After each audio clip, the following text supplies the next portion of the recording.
The sterile quiet of the family courtroom was a universe away from the life Elara Vance now lived, a life filled with the scent of cheap crayons, the sound of tiny giggles, and the constant gnawing anxiety of an empty bank account. She smoothed the lapels of her second-hand blazer, a silent prayer on her lips. Across the room, shielded by a fortress of expensive lawyers, sat Damian Sterling. He was the man who had once promised her the world, the CEO, whose face still adorned magazine covers. Beside him, clinging to his arm, was Isabella Beaumont, her diamond engagement ring catching the cold, fluorescent light. They looked perfect, powerful, untouchable. But Elara had a secret they couldn't buy or bury. She glanced down at the two small figures beside her.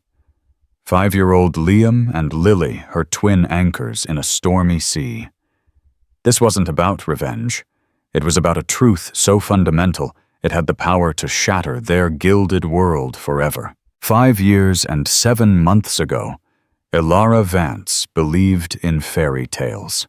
She was a promising young artist renting a small, sun-drenched studio in the city, her world a canvas of vibrant colors and bold strokes.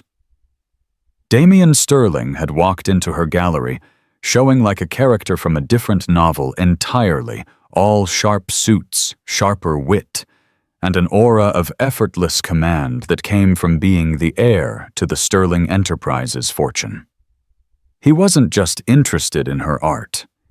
He was captivated by her. He saw past the paint-splattered jeans to the passion that drove her. Their romance was a whirlwind, a collision of two different worlds that felt intoxicatingly perfect. He loved her chaotic studio, calling it a haven of authenticity, away from his sterile corporate life. She found a surprising vulnerability beneath his CEO armor. They shared late-night conversations over cheap takeout on her studio floor and clandestine weekends in charming coastal towns where no one knew the name Sterling. He made a promise to her one rainy Tuesday, tucked away in her cozy apartment, the city lights twinkling below. "It doesn't matter that my world is complicated," he had whispered, tracing the curve of her jaw. "My father, the board, the expectations. It's all just noise. You and I, Elara, we're the signal. I will never, ever leave you." She believed him. She loved him with an artist's fierce, all-consuming heart.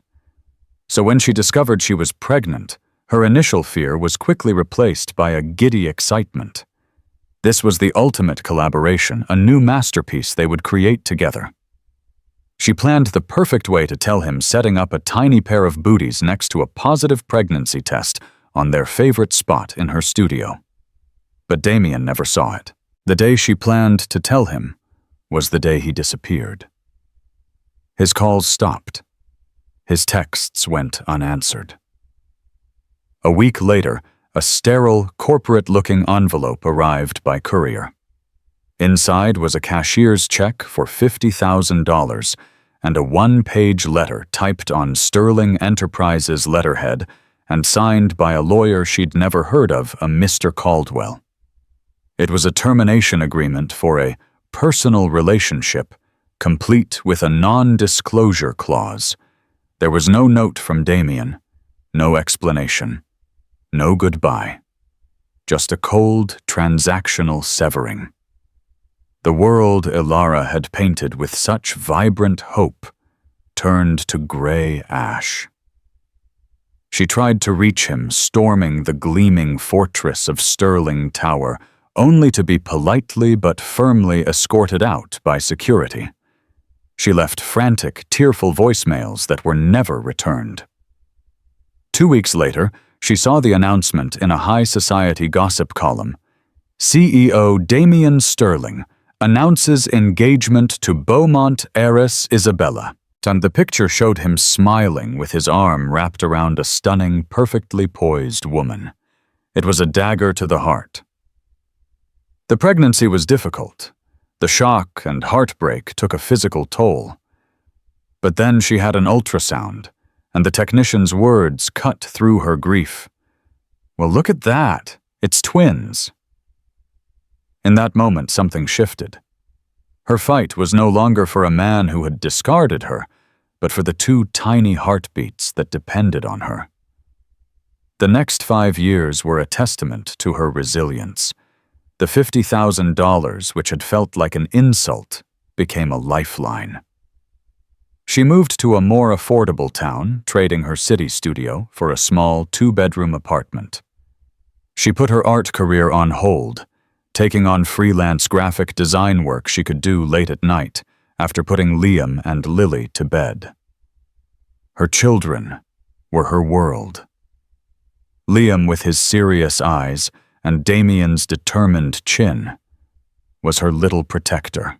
Lily with her wild, curly hair and Ilara's artistic spirit was her sunshine. They were smart, happy, and healthy. But as they grew, so did the questions.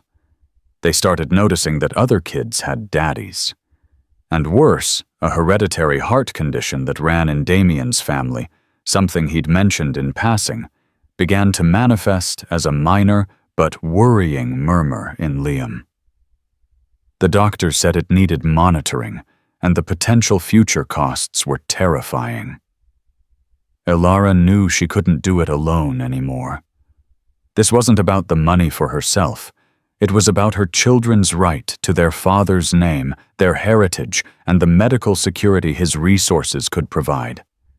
It was about the truth. Swallowing her pride and her pain, she used the last of her savings to hire a lawyer. It was time to force Damien Sterling to look at the family he had thrown away. Damien Sterling's penthouse office on the 80th floor of Sterling Tower offered a panoramic view of the city he was conquering. Everything in his life was curated for success. The tailored Italian suits, the meticulously managed investment portfolio, and his fiancée, Isabella Beaumont. Isabella was by all accounts the perfect partner.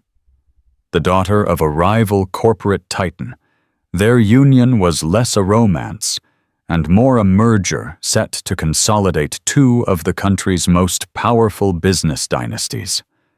Isabella was beautiful, intelligent, and fiercely ambitious. She understood the pressures Damien faced because she lived them herself.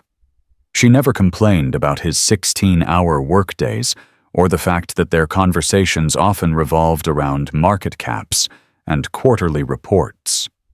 She was a partner in his ambition, and for that he was grateful.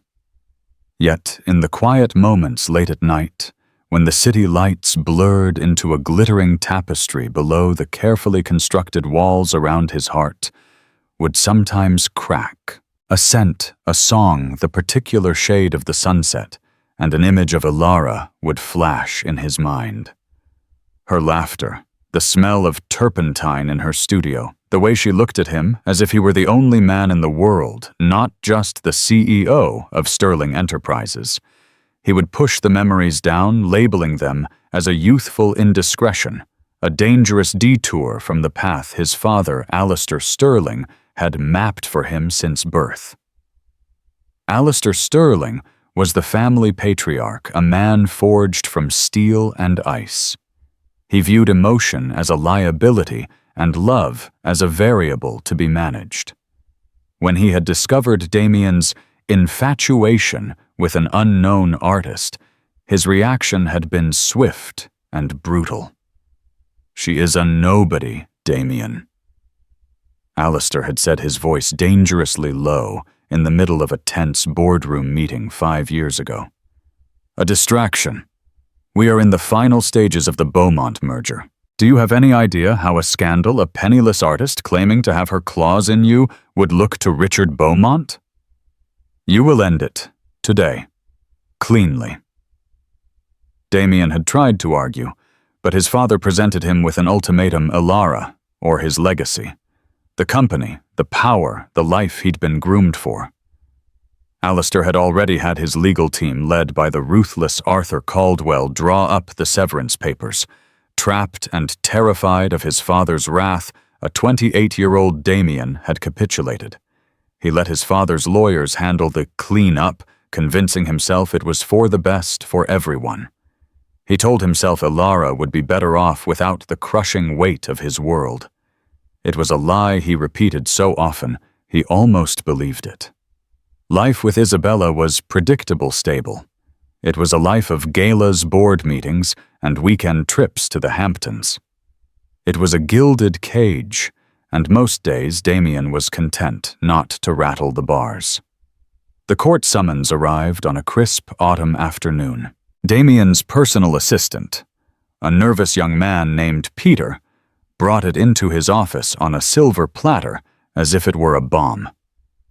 Damien read the document, his blood turning to ice. Elara Vance versus Damien Sterling. Petition to establish paternity.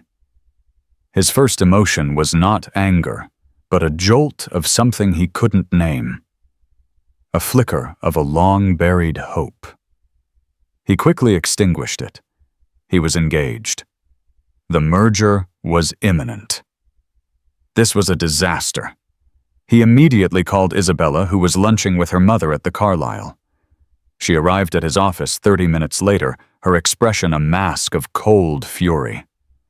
"How could you let this happen, Damien?" she hissed, throwing the summons onto his polished mahogany desk. "A gold digger from your past, and with children, this is humiliating." "I handled it 5 years ago, Isabella," Damien said, his voice tight. "She was paid. She signed an NDA." "Clearly your handling wasn't sufficient," she snapped. "My father will hear about this. This could jeopardize everything." The fear in her voice mirrored his own. Within the hour, his father and their chief legal counsel, Arthur Caldwell, were in his office.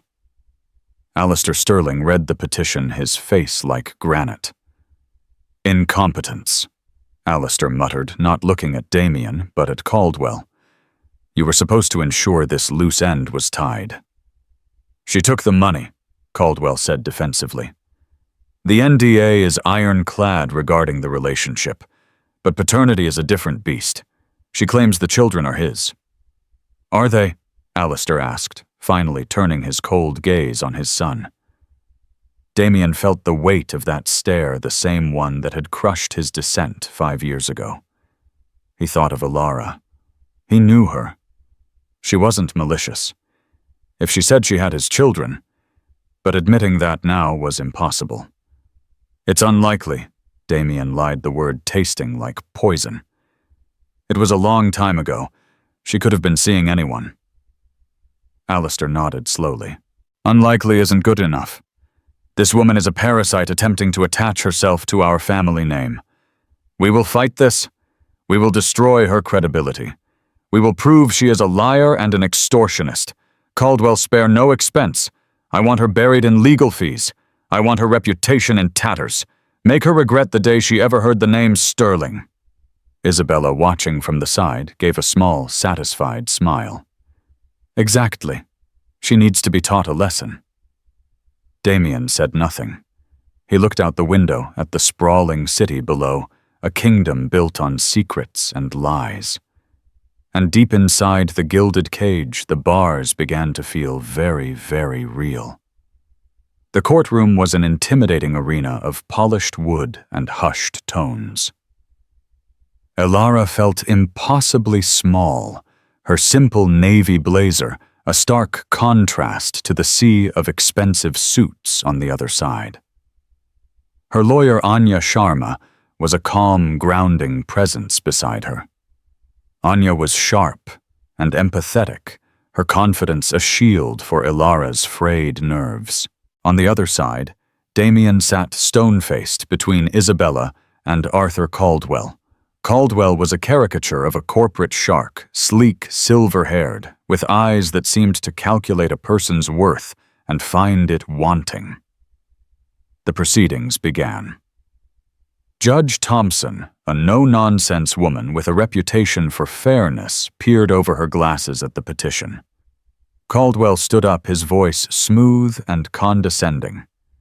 "Your Honor, We are here today because my client, Mr. Damien Sterling, a respected businessman and pillar of the community, is being targeted by a frivolous and opportunistic claim. Ms. Vance, after a brief and long-concluded acquaintance with my client 5 years ago, has reappeared with these allegations clearly timed to disrupt his pending nuptials and extort money from the Sterling family. Anya Sharma rose calmly. Objection, Your Honor. Mr. Caldwell is characterizing my client's motives without any basis in fact. This is not about extortion. It is about establishing paternity for her 2 5-year-old children, Liam and Lily Vance. Ilara risked a glance at Damien. For a fleeting second, his cool composure slipped as his eyes landed on the twins who were sitting quietly in the first row with a family friend. She saw a flicker of something shock recognition before the mask slammed back into place. Lily, sensing his gaze, shyly hid behind her brother's shoulder. Caldwell sneered. A claim with absolutely no proof, Your Honor. Ms. Vance received a generous severance 5 years ago and signed a comprehensive non-disclosure agreement. An NDA that covers a personal relationship, not a parent's responsibility to their children, Anya countered smoothly. The law is quite clear on this. A parent cannot sign away a child's right to support and identity. Judge Thompson nodded. Ms. Sharma is correct, Mr. Caldwell. The NDA is irrelevant to the matter of paternity. The court's primary concern is the welfare of the children. She turned her gaze to Ilara. Ms. Vance, you claim Mr. Sterling is the father of your twins. What evidence do you have? Ilara's heart pounded. This was it. Anya had prepped her. I have personal records, Your Honor. Timelines. But the most definitive proof would be a DNA test. A satisfied smirk played on Caldwell's lips. Indeed, my client has nothing to hide. He has instructed me to agree to a court-ordered paternity test immediately. He is confident it will put an end to this baseless harassment once and for all. Damien didn't flinch, but Ilara felt a new wave of hurt.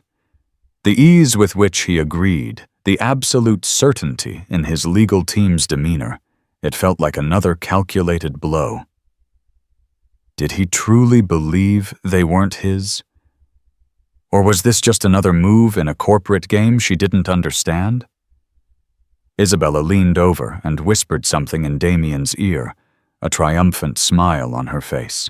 The sight sent a chill down Ilara's spine. Very well, Judge Thompson declared. The court orders a DNA test for Mr. Sterling and the children Liam and Lily Vance. The samples will be collected today by a court-appointed official and sent to the accredited MedGen Forensics Laboratory for analysis. We will reconvene in 2 weeks when the results are available. This hearing is adjourned.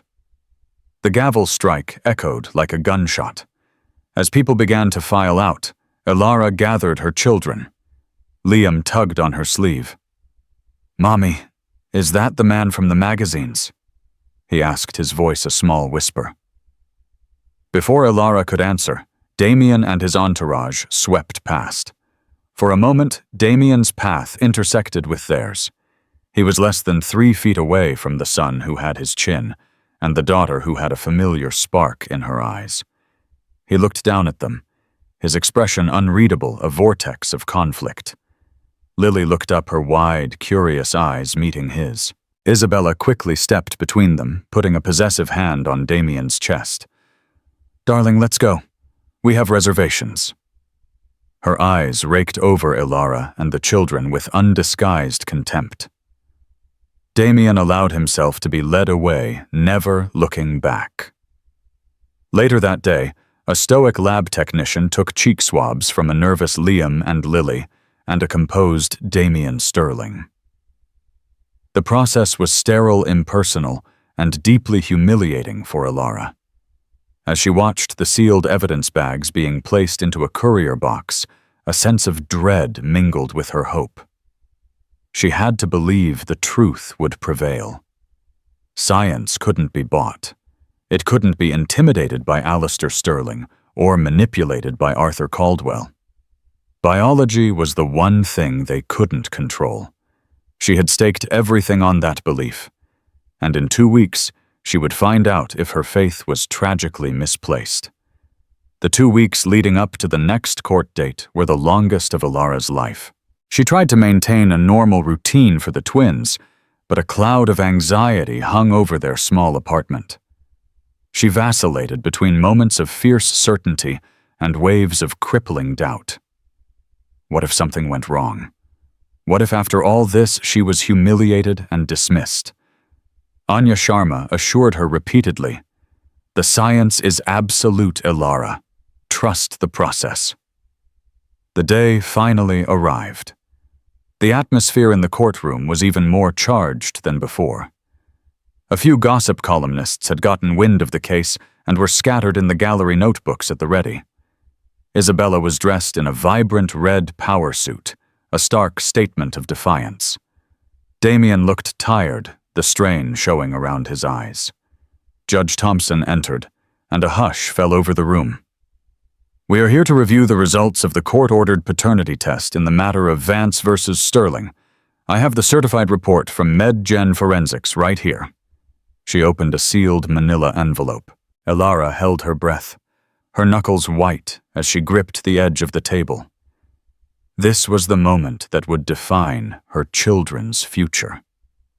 Judge Thompson scanned the document, her expression unreadable. She looked up, her eyes settling first on Damien, then on Ilara.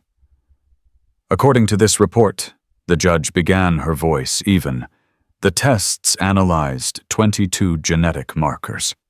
The results indicate that the probability of paternity for Damien Sterling," she paused, adjusting her glasses, "is 0%. The words hit Ilara like a physical blow. The air rushed out of her lungs. 0%. It was impossible. A collective gasp rippled through the gallery. "No," Ilara whispered, shaking her head in disbelief. "No, that's not right. That's impossible." Anya Sharma placed a steadying hand on her arm, her own face a mask of shock. Across the room, Isabella let out a small, triumphant laugh, quickly stifling it with her hand. She squeezed Damien's arm, whispering victoriously in his ear. Arthur Caldwell rose, a predatory grin spreading across his face. "Your Honor," Caldwell boomed, "as we have stated from the beginning, my client is the victim of a malicious and fraudulent claim. This certified scientific result proves definitively that Ms. Vance has perjured herself before this court. We will be seeking to have this case dismissed with prejudice and will be filing a countersuit for defamation and emotional distress." "It's a lie!" Ilara cried out, her voice cracking. She stood up, desperation overriding her lawyer's restraining hand. "He's their father, I know he is. That test, it has to be wrong. It's been tampered with." Judge Thompson banged her gavel. "Order Ms. Vance sit down. I understand this is upsetting, but the evidence presented is from a court-certified laboratory. These results are considered legally binding." "But they're wrong," Ilara insisted, tears streaming down her face. Liam and Lily, sitting in the back with her friend, saw their mother's distress and began to cry. The sound of their small sobs filled the silent courtroom, a heartbreaking testament to the unfolding tragedy. Damien, for his part, looked strange. He wasn't celebrating. He looked pale, almost sick. He glanced at the crying children, then at Ilara's shattered face, and a deep, troubled expression crossed his features before he looked away, staring at his hands. "The case is dismissed," Judge Thompson said, her voice laced with a hint of pity. The gavel fell again, sealing Ilara's fate. The aftermath was a blur of humiliation. Elara stumbled from the courtroom, shielding the twins from the flashing cameras of the reporters who had descended like vultures. The headlines the next day were brutal: "Artist's paternity claim a hoax. CEO Damian Sterling vindicated in gold digger lawsuit." Her name and face were plastered everywhere, branding her a liar and an extortionist. That night, huddled in her apartment, the twins finally asleep, Elara fell apart. The fight had gone out of her. They had won. The Sterlings, with their infinite power and resources, had found a way to bend even science to their will. Anya Sharma came over, her expression grim but determined. "Don't give up, Elara," she said, her voice low and intense. "I've been a lawyer for 15 years. I know when a client is lying, and I know when they're telling the truth. You are telling the truth." "But the test," Elara sobbed. "How? I don't know how," Anya admitted. "But I've seen the look on Damian Sterling's face. He wasn't triumphant. He looked like a man who just got away with something he regrets. And Caldwell was too smug, too prepared. They knew what those results would say." Anya's eyes narrowed. "They didn't just expect to win, Elara. They ensured it, and we're going to find out how." Anya made a call. "I know a man," she said, hanging up the phone. "Jack Riley. He's a private investigator. Ex-cop, old school, and he hates people who think they're above the law. If there's dirt to be found on MedGen Forensics or the Sterlings, he'll find it." A tiny spark of hope ignited in Elara's chest. It was a long shot, a desperate gamble against an unbeatable foe. But for Liam and Lily, she had to take it. The battle wasn't over. It had just moved into the shadows. Jack Riley looked like he had stepped out of a black-and-white noir film. He was a man in his late 50s, with a crumpled trench coat, a weary face, and eyes that missed nothing. He listened to Elara's story in Anya Sharma's office, taking no notes, his gaze fixed on a point just over her shoulder. When she finished, he was silent for a full minute. "MedGen Forensics," he finally grunted. "They've got a sterling reputation, pun intended. Court-certified top of the line. Tampering with a result there wouldn't be easy. It would require access money, and someone on the inside willing to risk their entire career." "The Sterlings have all of those things," Anya stated flatly. "Yeah," Jack said, a wry smile touching his lips for the first time. "They do, don't they?" Jack started his investigation with the money. He knew that a crime this clean always left a dirty financial trail. He spent days buried in financial databases, pulling public records and corporate filings, looking for connections between Sterling Enterprises and MedGen. He found nothing direct. The Sterlings were too smart for that. So he went deeper, looking at subsidiary companies, shell corporations, and the personal finances of the MedGen board members. After a week of dead ends, he found it. A small, innocuous-looking consulting fee of $250,000 paid from a Sterling-owned real estate holding company to the personal LLC of MedGen's lab director, a Dr. Marcus Evans. The payment was dated 2 days after the court ordered the DNA test. It was the smoking gun. Next, Jack focused on the human element. He knew Dr. Evans wouldn't have acted alone. Someone had to swap the sample. He spent evenings sitting in a car across the street from the MedGen facility, watching the night shift employees come and go. He learned their routines, their habits. He identified a lab technician named Chloe Sanders, a young woman who seemed perpetually stressed and drove a car that was far too expensive for her salary. He approached her one evening as she was leaving a coffee shop. He didn't intimidate her. He played on her conscience. "I know what happened, Chloe," he said calmly, showing her a copy of the payment record to Dr. Evans. "I know you were told to swap Damian Sterling's DNA sample with a clean one, I also know Dr. Evans probably told you it was no big deal just helping out a powerful man. But there are 2 5-year-old kids whose entire lives are being ruined by this lie. One of them has a heart condition. They're not just a lab number. Chloe's face went white. Tears welled in her eyes. It all came pouring out, the pressure from Dr. Evans, the threats to her job, the cash bonus she was given that paid for her car. She had been tasked with swapping Damien's collected sample with a pre-provided anonymous sample before it was processed. She was terrified, but her guilt was even heavier. Jack convinced her to sign a sworn affidavit, promising her Anya Sharma would seek immunity for her testimony. The final piece of the puzzle was Isabella Beaumont. Jack had a gut feeling she was more involved than she let on. He started looking into her personal life and discovered she had recently fired a longtime personal assistant, a woman named Olivia. A little digging revealed Olivia was let go without severance after a minor disagreement and was deeply bitter. Jack found Olivia working at a boutique on the Upper East Side. At first, she was hesitant to talk, terrified of the Beaumonts. But Jack's quiet persistence and her own desire for revenge won out.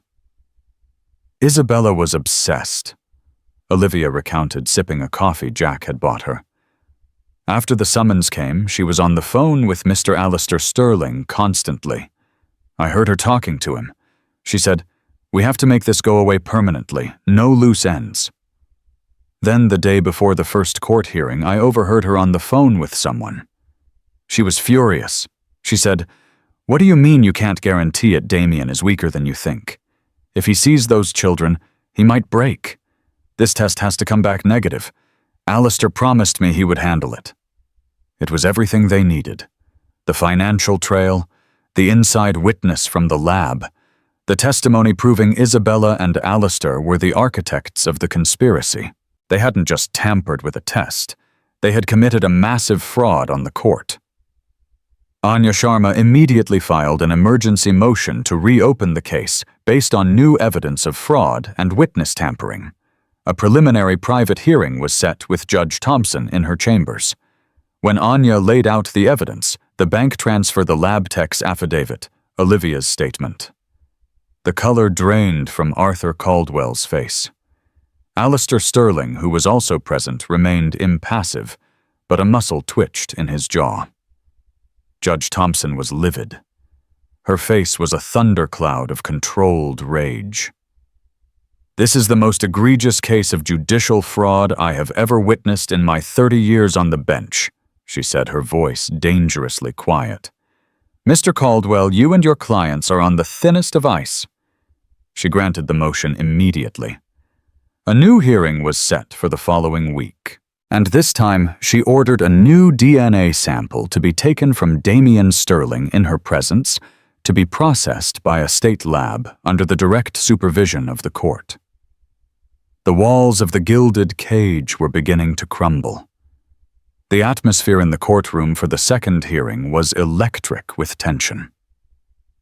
The gallery was packed. Elara sat beside Anya, a quiet, resolute strength radiating from her. She was no longer the frightened victim. She was a mother, on the verge of reclaiming her children's truth. On the other side, the Sterling camp was in disarray.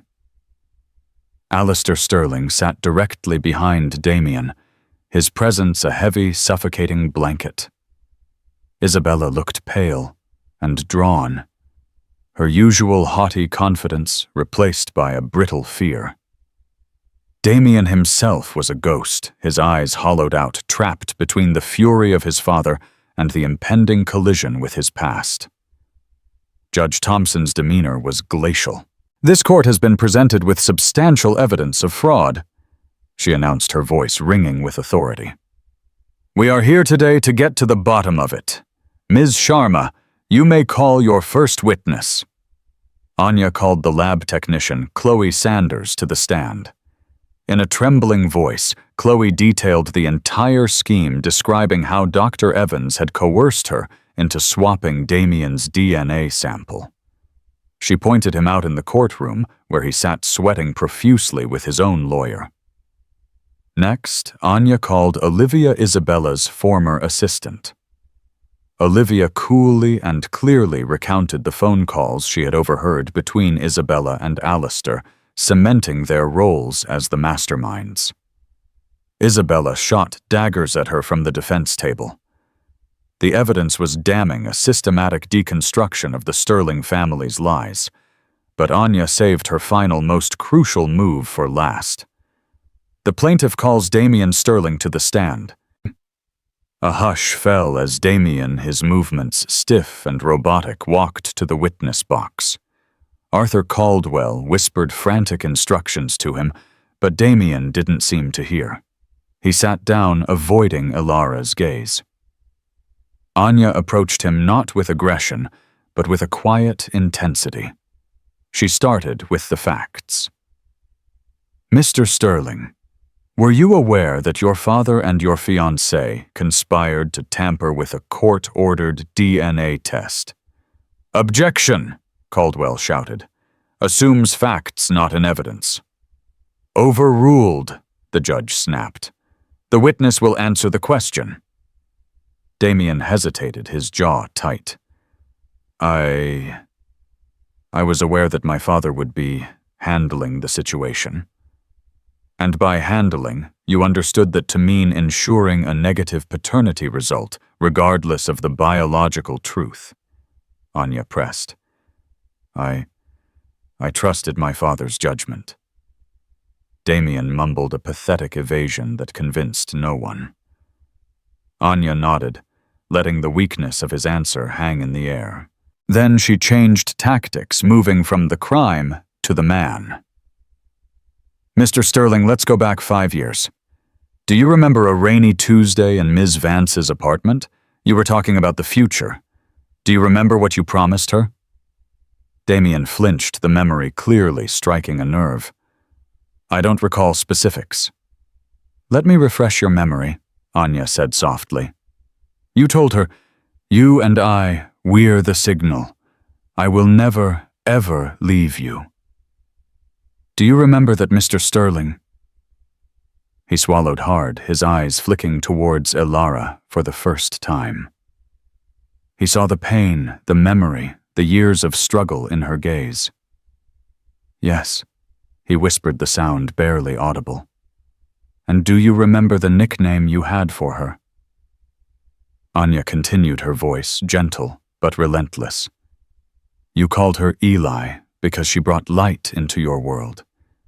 Isn't that right? A single tear traced a path down Ilara's cheek. She had never told anyone that.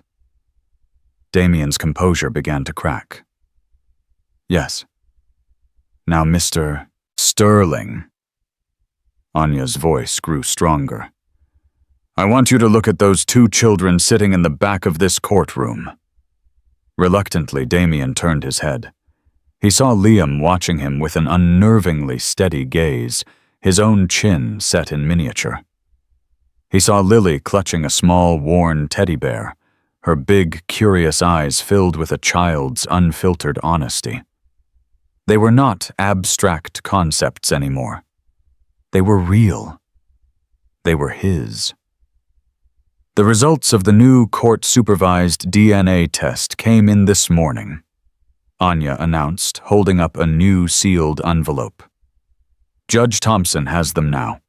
In a few moments, this court will know the scientific truth. But you, Mr. Sterling, you've known the truth all along, haven't you? Deep down, you knew those were your children the first time you saw them.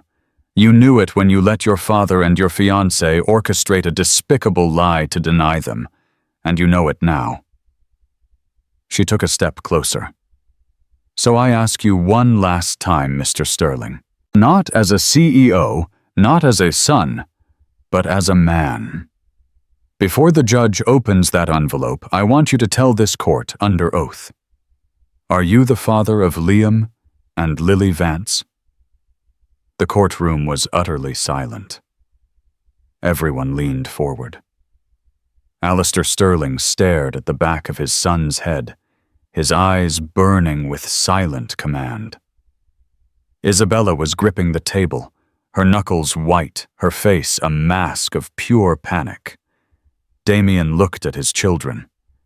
He saw Ilara's strength reflected in their faces. He saw 5 years of birthdays he'd missed, scraped knees, he hadn't bandaged bedtime stories he hadn't read. He saw the wreckage of his promise, the cowardice of his choices. He looked at Isabella's desperate face, then at his father's cold, controlling glare, and something inside him finally broke. The gilded cage shattered. Damien Sterling sat in the witness box, the polished wood feeling like a coffin he had built for himself. The silence in the courtroom was a physical pressure, a vacuum waiting to be filled by either his final lie or his first truth. Anya Sharma's question, "Are you the father of Liam and Lily Vance?" was not just a legal query. It was an existential one. It demanded he choose who he was, the Sterling heir or a man. His gaze drifted past the lawyers and the judge, landing on his children. Liam, ever the protector, had his arm resting on his sister's leg. He was watching Damien not with a child's innocence, but with a strange, solemn gravity, his brow furrowed in a perfect miniature of Damien's own, when deep in thought. And Lily, clutching her worn teddy bear, met his eyes with a disarming directness, a flicker of her mother's artistic soul-seeing spirit in her gaze. In their faces he saw not an accusation, but a simple, undeniable fact of his own existence, a biological and emotional reality he had spent 5 years and a fortune trying to deny. He saw a montage of a life he had forfeited. Their first steps taken in a cramped apartment, not a sprawling mansion. Their first words spoken to their mother alone. 5 birthdays celebrated with homemade cakes instead of lavish parties. He saw Ilara, exhausted, but resolute, reading them bedtime stories, her voice a soothing balm in the world he had forced them into. He saw the potential terror in her eyes when she learned of Liam's heart murmur, a genetic legacy from the Sterling side, and knew he had left her to face that fear utterly alone. He then looked at his father. Alistair Sterling's face was impassive, a mask of cold fury, but his eyes were like chips of ice, boring into his son, issuing a silent final command, lie. Preserve the name. Preserve the power. Beside his father sat Isabella. Her beauty was distorted by a frantic, desperate panic, her eyes pleading, threatening, reminding him of their pact, their merger, their shared throne built on a foundation of convenient untruths. In that moment, Damien Sterling understood the profound emptiness of his gilded cage. He had traded authentic love for a strategic alliance, traded fatherhood for a corporate title, traded his own soul for his father's approval. And for what? A life where he felt nothing but the crushing weight of expectation. Looking at Ilara, who met his gaze with a strength that shamed him, he realized she had been wealthier in her tiny apartment with their children than he had ever been atop his sterile empire. The choice was finally painfully clear. He took a deep, shuddering breath, the air burning his lungs. He turned his face towards Ilara, a silent apology in his eyes that he knew could never be enough. "Yes," he said, his voice cracking on the single word before finding a new, unfamiliar strength. "Yes, I am their father." The admission detonated the courtroom's silence. A wave of murmurs and frantic scribbling erupted from the press gallery. Arthur Caldwell slumped in his chair as if his strings had been cut. Alistair Sterling did not move, but a deep, dangerous color rose in his neck. "I've always known," Damien continued the confession now, a floodgate opened. The words poured out, raw and unscripted. "From the moment she told me she was pregnant, and I let my father send lawyers instead of myself, I knew. I was a coward. I was afraid of him, he said, nodding almost imperceptibly towards Alistair. I was afraid of losing my inheritance, of being disowned. I let them convince me to walk away, that it was cleaner. When the summons came, I knew it was the truth, but I was too deep in the lies. I knew they were planning to tamper with the test. My father assured me it would be handled. I didn't ask how. I didn't want to know. But I knew. I didn't stop them. I went along with it. He finally turned to the judge, his face a portrait of self-loathing and profound regret. I am their father.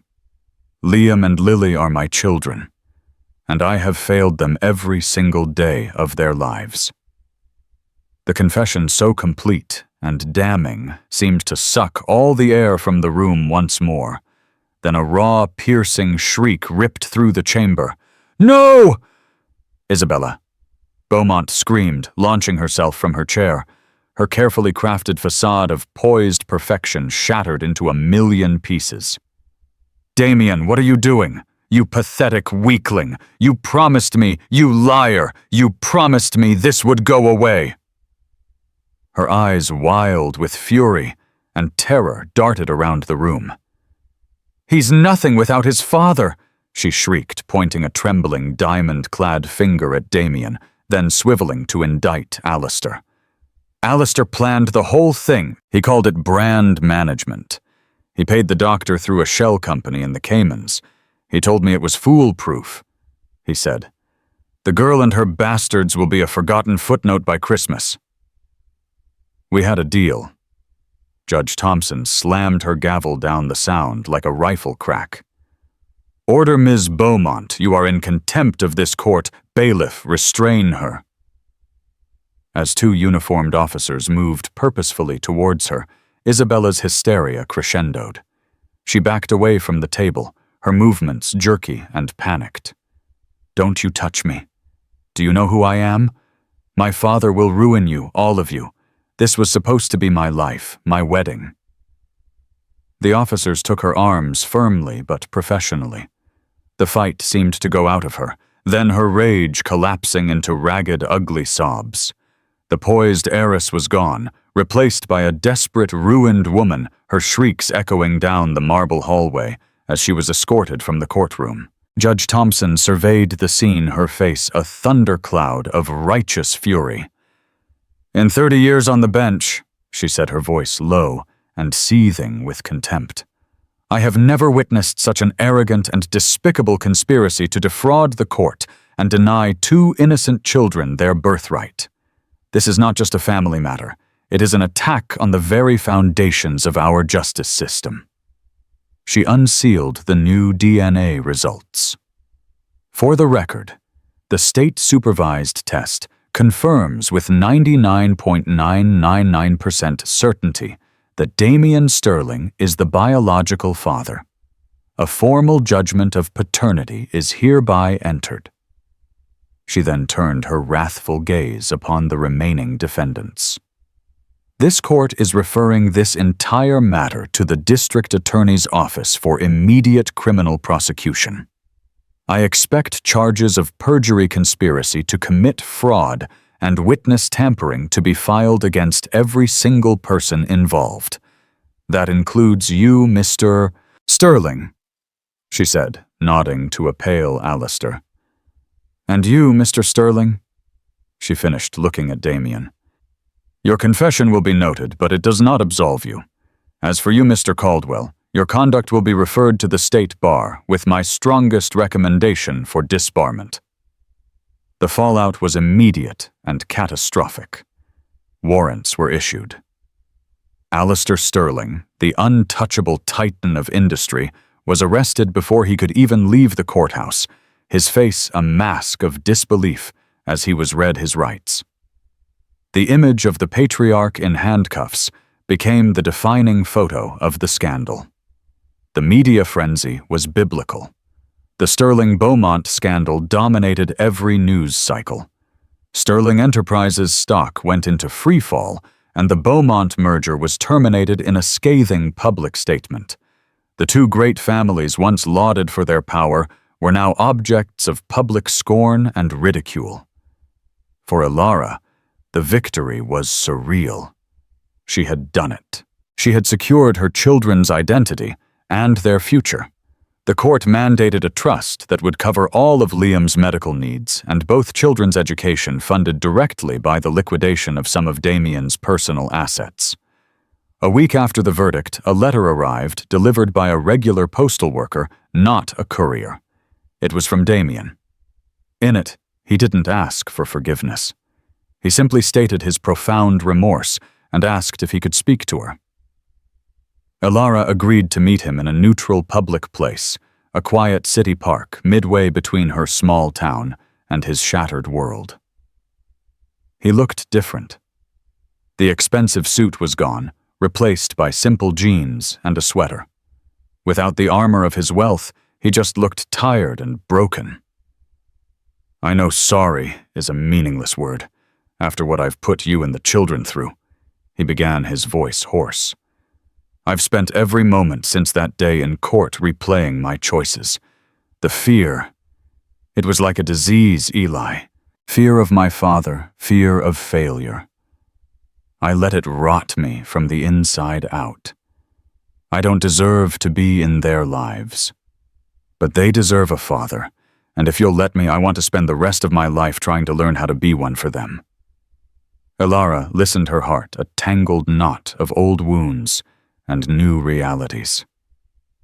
You don't just get to decide to be a father now that your other life has burned down, Damien, she said, her voice steady but laced with the steel she had forged over 5 years. Fatherhood isn't a consolation prize. It's showing up. It's being there when they have a fever at 3 a.m. It's knowing their favorite color and what they're afraid of in the dark. It's 5 years of moments you threw away because you were scared. You don't get those back. Tears welled in his eyes. I know I don't. All I can do is start now. Tell me what to do. I'll do anything. And so began the slow, arduous process of building something new from the wreckage. It started with supervised visits at a community center. The first time, Damien was impossibly awkward. He brought them extravagant, age-inappropriate gifts they ignored, and he struggled to make conversation. Liam watched him with suspicion, while Lily hid behind Ilara's legs. But he kept showing up. He put his phone away. He learned to listen. He learned that Lily loved to draw dragons, and that Liam was obsessed with the solar system. He let them lead the way. One afternoon, he sat on the floor with Lily for a full hour, patiently coloring in a picture of a fiery beast, not offering advice, just sharing the moment. Another day, he helped Liam build a wobbly model of the Starship Enterprise, and when Liam proudly explained the function of a warp core, Damien listened with genuine fascination. Ilara did not take him back. The romantic love she had for him had died 5 years ago, a ghost in a past she was letting go. But she saw a flicker of the man she once knew, re-emerging from the shadow of the CEO. For her children, she allowed him this chance to become a father. Months later, Ilara stood in her art studio. Sunlight streamed through the windows. The scent of oil paint filled the air. On her easel was a new canvas, a departure from her old style. It was a portrait of 2 small children, their faces bright with laughter, standing resiliently in a field of vibrant wildflowers, a storm clearing in the distance behind them. Her masterpiece was not about forgiveness or forgotten love. It was a testament to survival, a story of a mother's strength and the beautiful, brilliant truth she had fought the world to protect. The story of Ilara Vance isn't just about a courtroom battle. It's a powerful testament to a mother's unyielding love and the incredible strength it takes to fight for the truth in a world that favors power and wealth. She walked into that courtroom with nothing but her dignity and the love for her children, and she walked out with their future secured, proving that courage can indeed topple empires. Her journey shows us that while lies may build gilded cages, the truth, no matter how long it's buried, holds the ultimate key. If Alara's fight for justice and her incredible resilience moved you, please take a moment to show your support. Hit that like button to let us know this story resonated with you, and share it with someone who needs a reminder that strength and truth can prevail against all odds. And of course, don't forget to subscribe to our channel and turn on notifications so you won't miss our next real-life drama. Thank you for listening.